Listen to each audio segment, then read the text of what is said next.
টঙ্গীর তুরাগ তীরে বিশ্ব ইজতেমার ময়দানে মুসল্লিদের সম্মেলন। কেউ এসেছেন প্রথমবার। দিনের দাওয়াত আর ইসলামের শান্তির পরশ পেতে অনেকে আসেন প্রতি বছরই।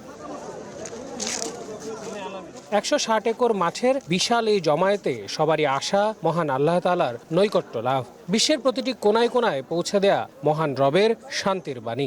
অন্য সবার শান্তির চাইতে এখানে খুব শান্তি লাগে, তাই হলো প্রতি বছরই আসি। সমস্ত অঞ্চল থেকে মেহমান আসছে, তাদের উদ্দেশ্য একটাই, তাদের ফিকির একটাই, কিভাবে উম্মত জাহান্নাম থেকে জান্নাতে হইতে পারে।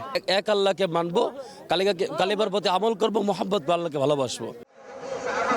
আগত সাধারণ মুসল্লিরা চান সব বিভেদ ভুলে এক হবে মুসলিম উম্মাহ। ইসলামের দাওয়াতের কাজ এগিয়ে নেওয়ার প্রত্যয় তাদের। এই দাওয়াতের কাজের জন্য আল্লাহ রাব্বুল আলামিন দুনিয়াতে পাঠায় সমস্ত মানুষকে, আর এই দাওয়াতের কাজের সঙ্গে যারা লাগিয়ে থাকবে তাদেরকে আল্লাহ দুনিয়াতেও ইজ্জতের সাথে পালবে, মৃত্যুর পরে তাদেরকে সুসংবাদ দিয়ে দিস আল্লাহ। দেশি বিদেশি মুসল্লিদের সার্বিক নিরাপত্তায় বিশেষ নজরদারিতে তৎপর আইন শৃঙ্খলা রক্ষা বাহিনী। সার্বিক ব্যবস্থাপনায় কাজ করছে প্রশাসন। রোববার মাওলানা ইউসুফ বিন সাদের পরিচালনায় হিদায়তি বয়ান আর আখেরি মোনাজাতের মধ্য দিয়ে পর্দা নামবে ৫৮তম বিশ্ব ইজতেমার।